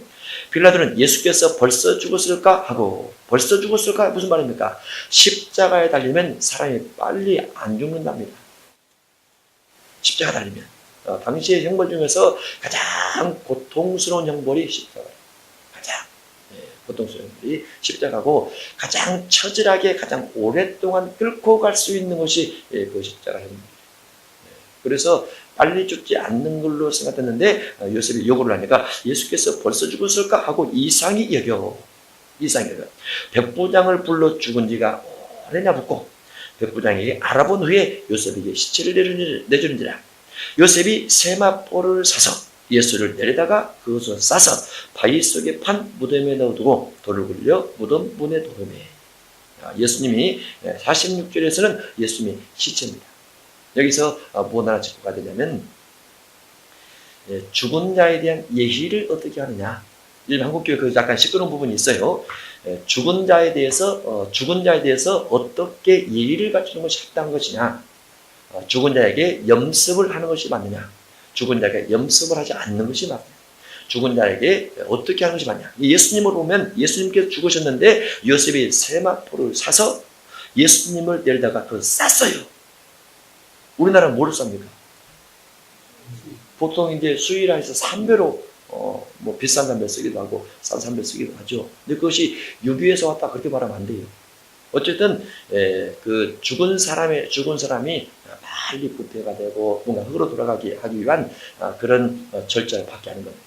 그런데 삼배를 쓰게 되면 흔히 이제 통풍이 잘 되니까 땅 썩이니까 얼마 통풍이 되겠냐면은 그 사람이 빨리 부패할 수 있는 기회를 제공한다. 그래서 이제 삼배를 쓰는 겁니다. 근데 그것을 유교적 전통이다. 그래서 다 그러면 안 돼요. 예수님도 시체가 됐을 때 육체를 잘 관리했다는 거. 시체를 싸서 바위 속에 판 무덤에 넣고, 바위 속에 판 무덤, 그래 무덤을 썼다고 말이죠. 그러면 우리 믿는 사람들도 무덤을 써도 되고 화장을 해도 됩니다. 둘 다 할 수 있어요. 거기에 보면 화장이 나와요. 신약에 매장으로 나옵니다. 둘 다 나와요. 어떤 거 써도 괜찮아요. 뭐 하나님께서 화장을 하면 부활시킬 때 지장이 있고 매장을 하면 부활시킬 때 지장이 없다. 그거 아니에요. 그러면 100년 전, 1000년 전, 5000년 전, 6000년 전 어떻게 합니까? 다 하게 됩니다. 그래서 그런 관점이 되면은 예수님이 죽으시고 나서 무덤에 고이 넣어두셨다. 그래서 장례 예식 같은 거를 잘 하는 것도 중요합니다. 돌을 굴려 무덤 문에 넣으매. 돌을 굴려서 무덤을 다 맞습니다. 돌을 굴려서 무덤 문에 왜 놓았을까요? 시체에 대한 도적을 맞을 수가 있어요. 시체에 대해서 도적 맞을 수도 있고, 그 다음에 짐승들이 시체를 건들 수도 있습니다. 그러죠. 짐승들이 건들 수도 있고, 그 다음에 어떤 냄새라든가 이런 것들을 방지하기 위해서 돌을 가지고 두는데, 오늘날도 똑같은 방법을 할 수 있다. 일단 우리가 이런 부분에서 현재 어떤 장례 예식에 대해서 문제의식을 드는 부분을 조금 수월하게 하고요. 예수님께서 확실하게 죽었다는 증거들이 있습니다. 하나님의 아들이고 육체를 입고 오셔서 확실하게 죽었으므로 요셉이 예수님을 세마포를 싸서 바위 속에 판 무덤에 넣어두고 돌을 굴려서 무덤을 딱 닫습니다. 막달라 마리아와 요셉의 어머니 마리아가 예수 둔 곳을 보더라 해서 예수님의 제자들이 없이 예수님을 섬겼던 여인들만 마지막까지 예수님을 따라갔던 그 모습 볼 수가 있어요. 예수님의 제자들 어디 갔습니까? 도망가 버렸어요. 왜 도망갔습니까? 죽음이 두려워서. 그러면 여인들은 안 두려웠을까요? 여인들도 똑같이 두려웠어요. 그러나 여인들은 죽음을 초월한 믿음을 향해 살고 있다. 제자들은 죽음이 두려워서 도망갔다. 그렇게 볼 수 있어요. 그래서 어떤 믿음이라는 것은 내 환경이 좀 안 좋다. 환경이 좀 약하다. 환경이 좀 뭔가 부족하다. 그래서 신앙을 떠나는 것은 신앙이에요. 어려울수록 기도하고 힘들수록 기도하고 고난이 있을수록 기도하고 매달리면서 환경 극복해 나가는 것이 기독교의 신앙이고, 하나님의 성령은 우리에게 그와 같이 늘 도울 준비가 되어 있습니다.